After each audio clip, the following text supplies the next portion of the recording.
Hello and welcome back to the Deep Dive. I'm Emma. And I'm Jake. Great to be here. We are so glad you've joined us today. We're about to get into something really fun, I think, and pretty reflective too, exploring what happens in our heads when we think about hypothetical wealth. Yeah, exactly.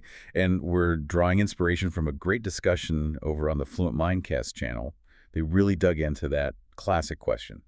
What would you actually do if you suddenly got rich? Right. So our mission today is pretty clear. We're going to unpack the psychology, the practicalities of, suddenly having a chunk of money, let's say $1 million. What would you really do?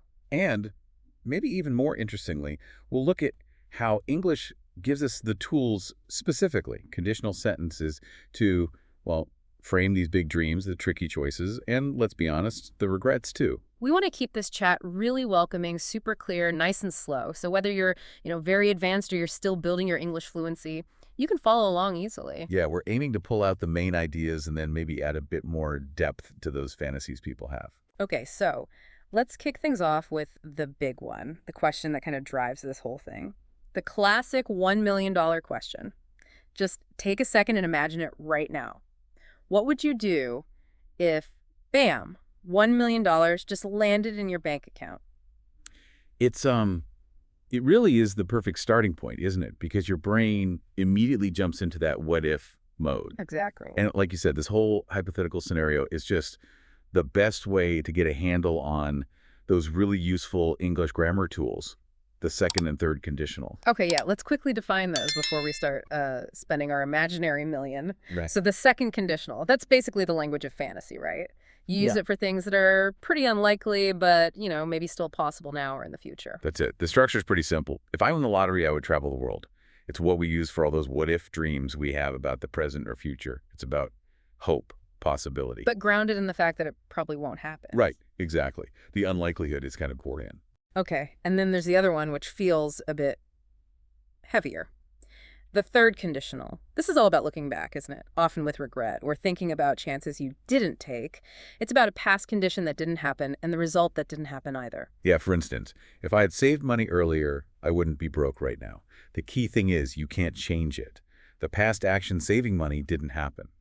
So the result, not being broke, is impossible now. It helps us kind of process things that are done and dusted, irreversible. Got it. So we'll be jumping between these two worlds today, the sort of hopeful, dreaming language of the second conditional, and then the more reflective, looking back language of the third conditional, all through the lens of what $1 million might mean. Okay, right. Let's start at the very beginning. That immediate moment. You see the notification, you check your balance. Yeah. There it is, 1 million. Let's talk about T1, the immediate impulse. Forget responsibility for a second. What's the first, maybe slightly silly, impulsive thing you'd buy? Oh, I know mine instantly. It's totally useless, but it scratches a purely emotional itch. I would buy a ridiculously expensive designer handbag. A handbag. Yes. Like one of those iconic ones that costs, I don't know, more than a small car, the kind you see in magazines. Wow. Okay. Not a holiday. Not paying off debt first. Yeah. Handbag. Why that specific thing? Is it about using it? Oh, no, definitely not for using. I'd probably, get a custom-made glass display case for it, temperature-controlled, nice lighting right in my living room. Seriously? Yeah, it's like a ritual purchase to satisfy that, that completely irrational I'm rich now impulse. It makes the money feel real. It's proof I could own something just for its status, not its function. Pure second conditional fantasy right there. That's actually a really interesting psychological snapshot. It's like a trophy, isn't it? Proof you could buy it. Yeah. Okay, my impulse is a bit different, but probably just as chaotic and impractical. Go on. If I suddenly became a millionaire, my first crazy act would involve food, but like on a massive scale. Ah, is this the neighborhood sushi idea you mentioned before? Sort of, but bigger. I'd hire like a top-level chef, maybe a couple of them, and I'd cater absolutely top-tier food for everyone in my apartment block, maybe the next few blocks too. Wow. Yeah, not just sushi, everything. Lobster, fancy steaks, truffles, champagne, the works. To spend maybe 20 grand in an afternoon on insane, spontaneous, high-end food for total strangers. Okay, that's the generous chaos approach. Why strangers, though? I think it's the sheer fun of just unchecked generosity. Being able to provide that kind of luxury without even thinking about the cost. It's like hitting pause on reality where money doesn't matter for a bit. I just love seeing the shock and hopefully the delight on people's faces. It makes the money real through sharing it, I guess, not just sticking it in a glass case. That's a really interesting contrast. Mine's very individual, status focused. Yours is communal, experience focused. Yeah, the driver's kind of the same, isn't it? That need to feel rich by doing something wildly impractical. Totally. The first instinct is almost never the sensible one. It's often some kind of ritual to mark the change. Exactly. So for everyone listening, take a moment right now. If that $1 million popped up, what's your first silly, chaotic impulse? Forget the debts for now. What's the most immediate, maybe useless luxury you'd splash out on? Just take a quick second, don't overthink it. What's the gut reaction? Short pause. Okay, right. So, our inner impulse buyer has had its fun with handbags and neighborhood feasts. Let's get a bit more grown up now. We're moving into section 1, balancing security and investment. This is T2, the risk zero move. This is where the reality of the money starts to sink in, and people often shift pretty fast from wild fantasy to, well, responsible planning, or at least responsible fantasizing. Now, what's the pattern there? When people really think about it, it's almost never about aggressive investing right away, is it? Trying to double it quickly. Not usually, no. The overwhelming first practical thought for most people is debt elimination. And the insight here is pretty big. That emotional need for peace of mind often just crushes the logical desire for potential financial growth. Oh, absolutely. That's me, 100%. If I won $1 million, the first sensible thing I'd do, after the handbag maybe, is wipe out every single debt. Student loans, mortgage, any credit cards, bang, gone, instantly. That feeling of no more bills, it's an incredible emotional payoff, isn't it? It's like a huge weight lifted. We know from behavioral finance studies that the relief you get from clearing debt often feels way more valuable emotionally than maybe getting a few extra percent on the stock market. Definitely. If I were totally debt-free, I wouldn't just feel financially okay. I'd feel like I'd got my life back somehow. That mortgage, that's years of future work hanging over me, wiping it out overnight. That's like buying back a decade of freedom. And that's a perfect second conditional thought right there. If I paid off the mortgage, I would finally sleep soundly at night. The hypothetical action links directly to a real emotional result. Right. But this is where we need to bring in that critical thinking you mentioned earlier. We have to kind of challenge this emotional pull because purely financially, paying off certain debts might actually be the wrong move. Absolutely. Yeah. Let's crunch some hypothetical numbers. Say your mortgage interest rate, or maybe your student loan rate, is really low, like 3%, maybe even lower if inflation's high, and eating away at the real value of the debt. Yeah, okay, so if my mortgage was, say, 2%, Yeah. any financial advisor would probably tell me it's mathematically smarter to invest most of that million instead, right? Correct. It comes down to opportunity cost. If you use, say, $300,000 to pay off a 2% loan, that money is essentially giving you a 2% return. That's the interest you're saving. Okay. But if you invested that same $300,000 in, let's say, a reasonably diversified index fund, historically, you might expect an average return of maybe 7% to 10% per year over the long run. Right. So logically, if I invested the money instead of paying off the debt, I would make an extra 5 to 8% return each year, roughly, because the money's working harder somewhere else. That's the cold, hard logic, yes. And if you're already financially stable, maybe have a good emergency fund, then maximizing that opportunity cost is arguably the smart financial play. But most people, when they suddenly see that $1 million, they look at their debts and they see them as an immediate threat, a risk to their newfound security. Yeah, the fear of maybe the investments going down and you still have the debt, that fear often feels stronger than the promise of potentially higher returns. It links to that idea of loss aversion. Psychologically, the pain of losing money feels about twice as strong as the pleasure of gaining the same amount. Paying off debt, that's a guaranteed win. It's a risk-free gain in security. Investing always carries some risk, doesn't matter how diversified you are.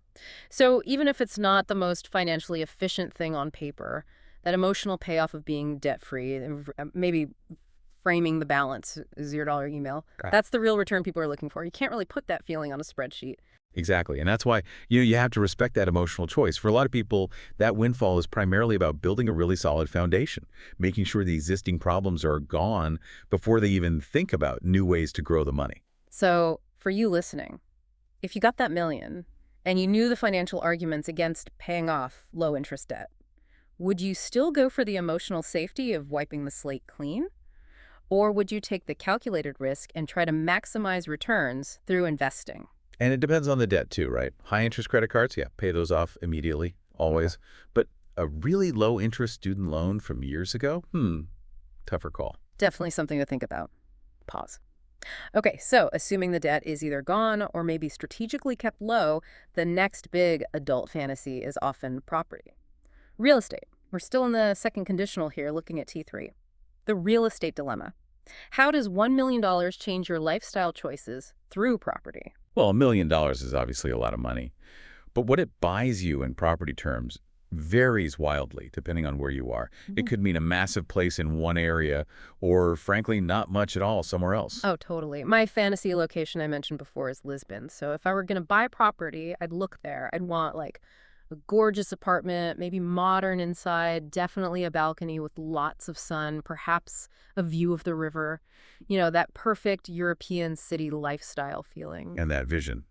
Probably quite achievable in a city like Lisbon, which is vibrant but still relatively affordable compared to some other capitals. Yeah. But contrast that with the super expensive global cities. Right. If I lived in London or Sydney or New York, that same $1 million suddenly becomes, well, maybe just the down payment on a decent place. Or it might buy a tiny, older, one-bedroom flat miles away from the center. Like we joked, maybe just the kitchen in a really prime spot. So the hypothetical choice itself changes based on location.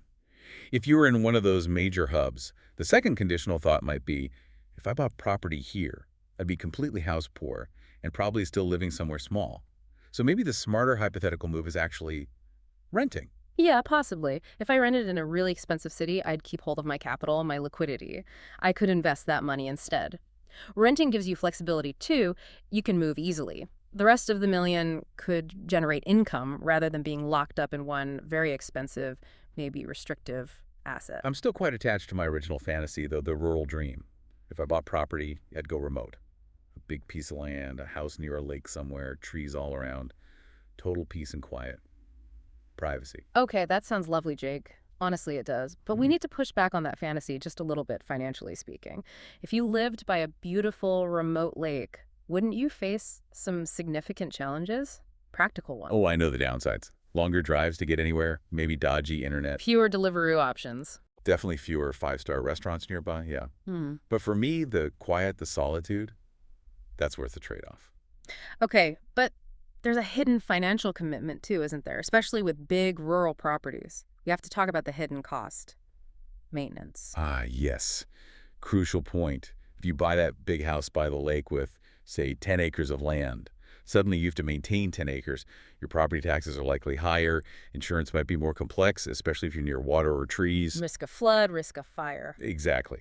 And just finding reliable people to do repairs, roofers, plumbers can be harder and more expensive when you're out in the sticks. So if you buy big, you have to maintain big. And that brings us right back to that danger of becoming house rich but cash poor. Yeah, the million buys the house, maybe. But if you don't budget properly for the ongoing costs, that dream house can quickly turn into a financial drain. If I bought that lake house, I'd realistically need to earmark, I don't know, maybe 20% of whatever's left immediately just for a dedicated maintenance fund. And that's not investment money, that's just upkeep. And that's a trap, isn't it?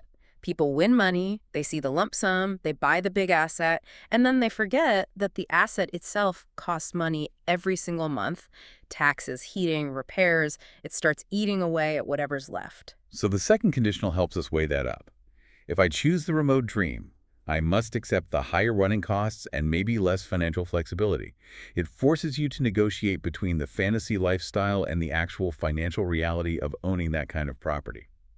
So when you're picturing your dream place, whether it's the Sunny City apartment or the house by the lake, you've got to layer in that long-term math. Where does your million buy you the most joy and the most sustainable kind of freedom? It's a big calculation. Short pause. And thinking about freedom takes us nicely into section 2. We're shifting from physical things like houses to our most precious resource, time. Because maybe the ultimate thing $1 million buys you is control over your own schedule. Yeah, T4 is all about work-life balance and career shifts. And this is the question almost everyone asks themselves first, isn't it? Mm. If you won this money, would you quit your job tomorrow? My take is pretty practical, I think. $1 million.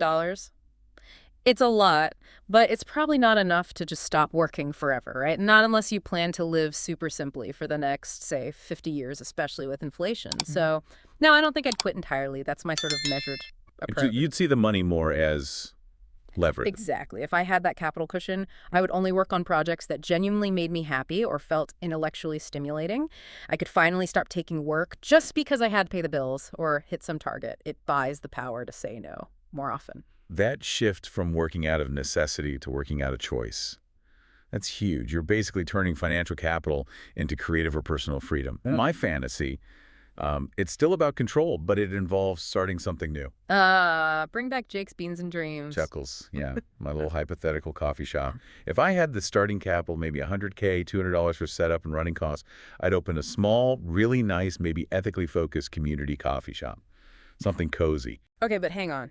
If you've got $1 million, why would you choose something notoriously stressful and risky like running a small business? Coffee shops aren't exactly known for massive profits and easy hours, are they? That's a totally fair point. It wouldn't really be about maximizing profit, though. It'd be about controlling the environment, the values, and crucially, the schedule. If I owned the shop outright and didn't need it to survive, I could make different choices. I could insist on only using sustainable suppliers, even if it cost more. So you're prioritizing purpose over just making more money. Pretty much. And the big one is schedule control.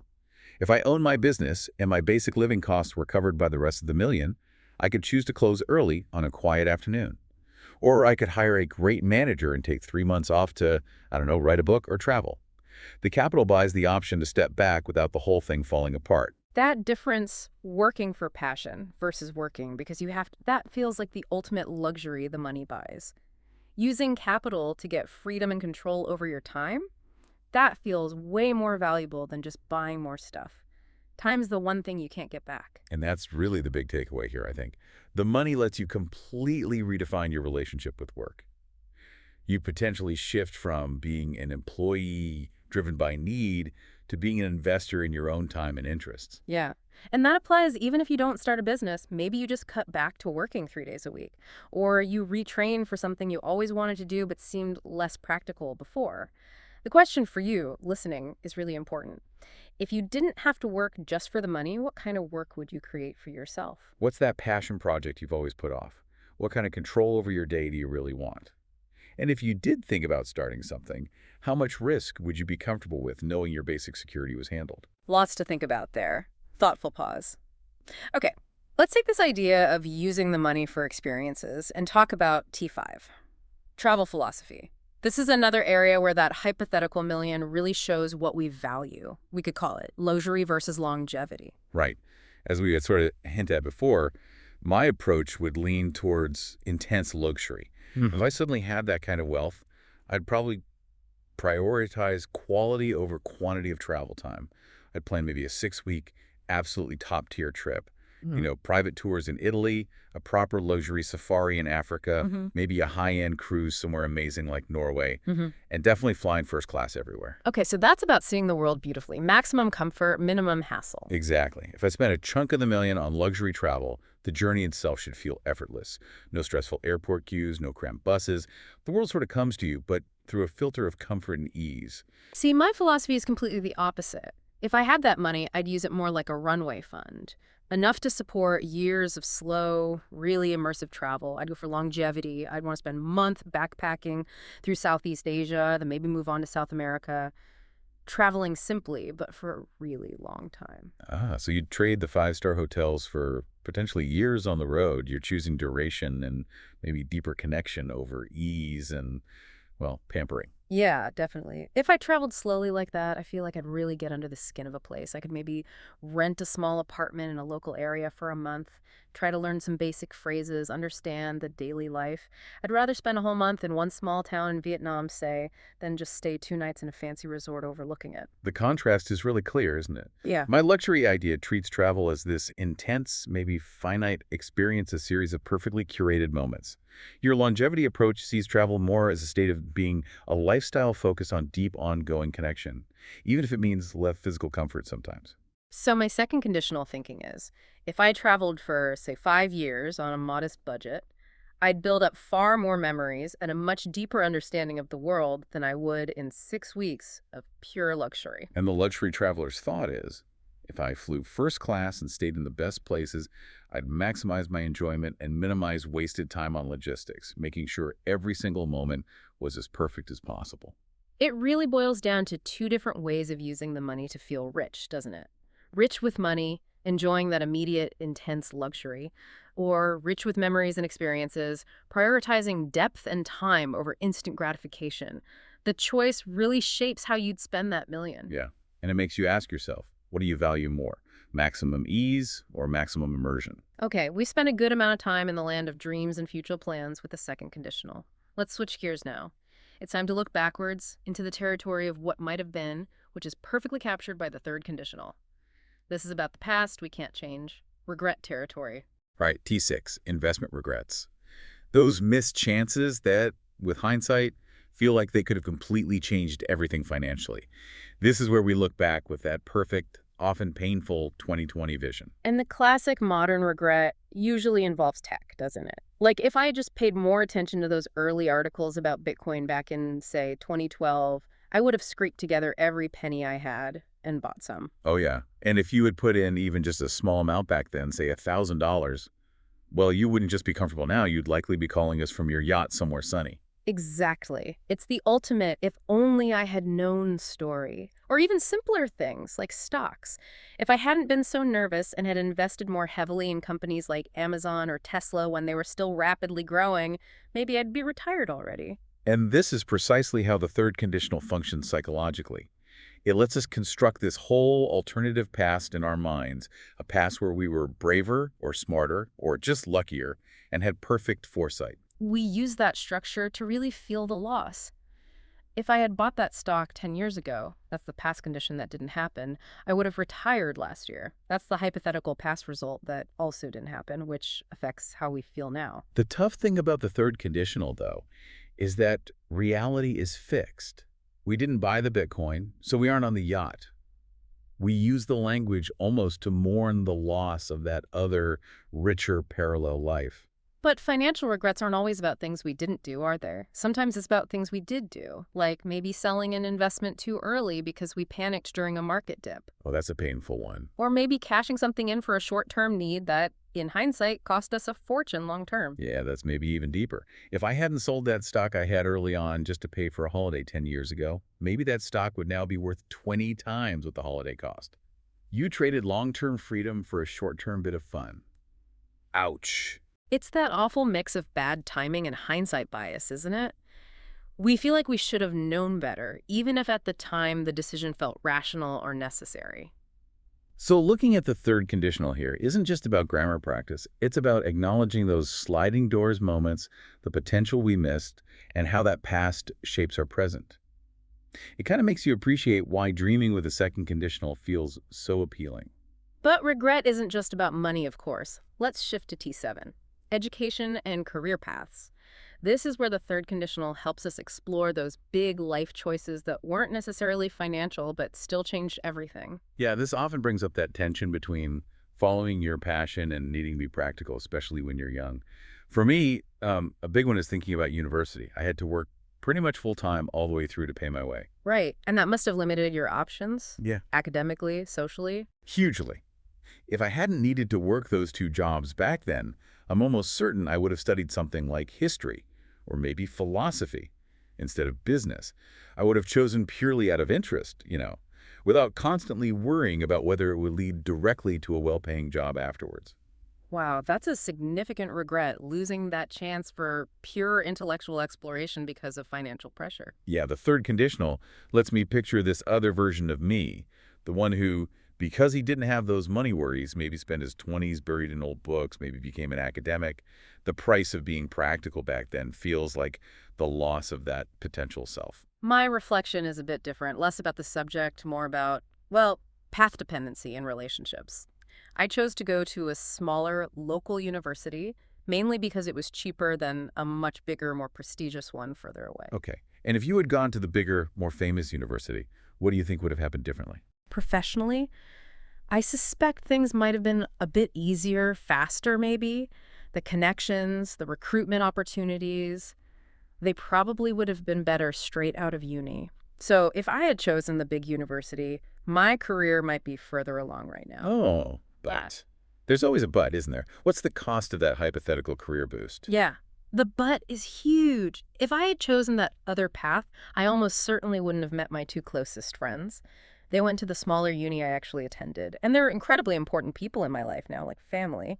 So the regret about maybe a slightly slower career start just vanishes when I think about the regret of not having those friendships. That's really profound, actually, because it shows how using the third conditional to just tweak one thing in the past, changing the university choice, instantly reveals this massive domino effect on your entire present reality. You might regret missing out financially, but the thought of losing key relationships, that feels unbearable. Yeah, it kind of forces you to appreciate the specific, maybe imperfect reality you actually have. We might not have the yacht because we chose practicality over Bitcoin, but maybe we have the friendships and the experiences that our particular path gave us. So maybe a question for you listening. If you could magically go back and change one big educational or early career decision, maybe choosing purely for passion instead of practicality, or vice versa, what would it be? And what would the ripple effects, the gains and losses, feel like today? That's a deep one. Long reflective pause. Okay, so now let's move into section 4. We're going to explore that interesting overlap between past actions, present situations, and helping others. And for this, we need to bring in another grammar structure, the mixed conditional. Right. Mixed conditionals can feel a bit tricky sometimes, so let's break it down. Basically, they connect something that happened or didn't happen in the past with a result that's true or ongoing in the present. Let's use our investment example again. Mm. If you had invested perfectly years ago, that's the past condition, didn't happen, you would be financially free today. That's the result in the present. The past action, or lack of action, directly shapes your current situation. Oh, okay, yeah. And when we start talking about money and helping other people, which is T8, helping others, this grammar structure often mirrors how we feel, doesn't it? That potential conflict between what would have been best for our own finances and the choices we made maybe for family or friends. Exactly. We might know, logically, that if we had saved every penny and invested flawlessly, our bank balance today would look better. But life's rarely that simple or selfish, is it? Especially when people you care about need help. I've got a real life example here. A few years back, my brother was going through a really tough time, and I made a conscious choice to help him pay off a big chunk of his student debt. It definitely took a significant bite out of my savings back then. Okay, so using a mixed conditional, how would you frame that choice now, looking back? I guess I'd say, if I hadn't helped my brother pay off that debt, that's the past condition, I would have considerably more savings today. That's the present result. Right, and yet, do you regret doing it? Not for a second. Zero regret. Helping him then allowed him to get back on his feet so much faster, seeing him stable and doing well now. Honestly, the emotional return on that investment feels way higher than any interest I might have earned keeping the money myself. And that's the beautiful complexity, isn't it? The mixed conditional meets altruism. We sometimes consciously accept a slightly less optimal present financial situation because of a past action driven by love or responsibility. Yeah, the financially perfect decision isn't always the best human decision, is it?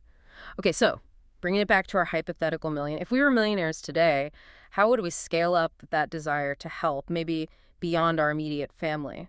Well, if I were a millionaire today, I think my focus would be on creating systemic change, but starting locally.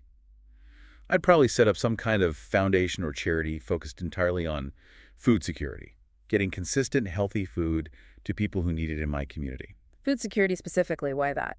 Because it feels so fundamental. It's an immediate need. And I think $1 million, used smartly and efficiently, could actually make a huge, measurable difference to providing regular meals for maybe thousands of families locally. It tackles the crisis right at the source.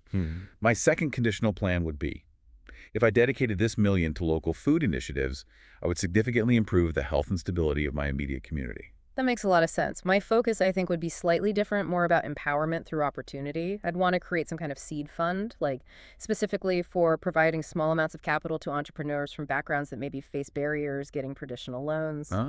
So microfunding for small businesses, giving people a leg up who have a good idea but just lack that initial starting cash. Exactly. I'd be thinking in mixed conditional terms again. I'd want to fund projects where you could look back later and say, if the founder hadn't received that initial boost, past condition, They wouldn't be running the successful business and creating jobs today. Present result. It's about kickstarting new positive timelines for people. Both sound like really powerful ways to use the capital. It shifts the whole focus from what would I buy for myself to what could this money help fix or build for others. Totally. Which leads us perfectly into T9, legacy and global impact. Scaling up that altruism, thinking about bigger, longer-term problems. We're still using that hopeful second conditional here, I think. Right. If we're setting up a foundation, knowing it a million is significant but not infinite on a global scale, what big long-term issue would you target? Ooh, tough one. I think I'd go for sustainable infrastructure, specifically maybe funding pilot projects for renewable energy in underserved areas. Like, if we invested $1 million in setting up a community-owned solar grid in a region without reliable electricity, that community could benefit from clean, stable power for decades. So you're thinking environment, infrastructure, long-term stability. A million won't solve climate change globally, no. But it could demonstrate a working model that bigger players, governments, larger NGOs might then replicate. Exactly. It's about being a catalyst, planting a seed. It's an investment in a better future, trying to make that positive second conditional statement about the environment actually happen. Okay, interesting. I think my focus would be on education. Maybe specifically funding the entire education, right, from primary school through university for maybe 10 really promising students from very low-income backgrounds who wouldn't otherwise get the chance. Wow. Education is often called the best investment in human potential, isn't it? I think so. Because if I paid for the complete education of 10 students, the impact wouldn't just be on those 10 individuals. It would likely transform the prospects, the health outcomes, the opportunities for their entire families, maybe even future generations. That ripple effect is huge. You're potentially creating future doctors, teachers, engineers, leaders. The legacy isn't the fancy house you bought for yourself. It's the human potential you helped unlock. Yeah, it feels like it could have incredibly profound, long-lasting results. That hypothetical million really forces you to think hard about how to maximize positive long-term impact. So the final big question for you, the listener, if you had $1 million and your only goal was to create the biggest, most lasting positive change in the world, what global problem would you try to tackle? Think about the ripple effects. What would give the best return in terms of human well-being or planetary health? That's a big one to ponder. Yeah. Long, focused pause. Oh, okay. Yeah. What a journey we've been on today. We kicked off this deep dive thinking about, well, frankly, slightly ridiculous impulse buys my designer handbag your massive sushi party. Yeah, from chaotic fun right through to some pretty serious financial thinking, debating debt versus investment, the real cost of the property. Yeah. And ending up talking about how we might try to, fund global change with education or clean energy. Sure. And all along the way, hopefully without you even noticing too much, you've been practicing those really key English conditional structures. The second conditional was driving all our dreams about the present and future. If I won, I would buy that house. The third conditional helped us navigate those fixed realities of the past, the regrets. If I had only invested back in 2012, I would be rich now. And that sometimes tricky mixed conditional let us talk about those more complex situations where the past affects the present, like maybe choosing to help family even if it meant having less money today. Right. So before we finish up, here's one final little grammar challenge just to help solidify everything. Listen carefully to this sentence. I wish I were a millionaire right now because if I had been smarter in 2020, I'd be giving you all free premium lessons today. Okay, think about that sentence. Which part of it uses the third conditional, talking about a past condition that didn't happen, and which part uses the mixed conditional, linking that past failure to a hypothetical result in the present? Getting that distinction, clear past action influencing present reality, that's really key to using these advanced conditionals accurately. Thank you so much for joining us for this deep dive today. Yeah. Honestly, your ability to follow complex ideas, think about these nuanced concepts, and absorb these language structures really does improve with every session like this. Absolutely. Just keep practicing your English every day, even just a little bit. Those fluency gains are real. And being able to talk about your dreams and maybe even your regrets clearly and confidently, that's a really powerful skill to have. Yeah, definitely. And hey, don't forget to like, subscribe, maybe share this deep dive with any friends who are also dreaming big or maybe analyzing their past choices in English. Until next time, everyone, goodbye for now. Bye-bye.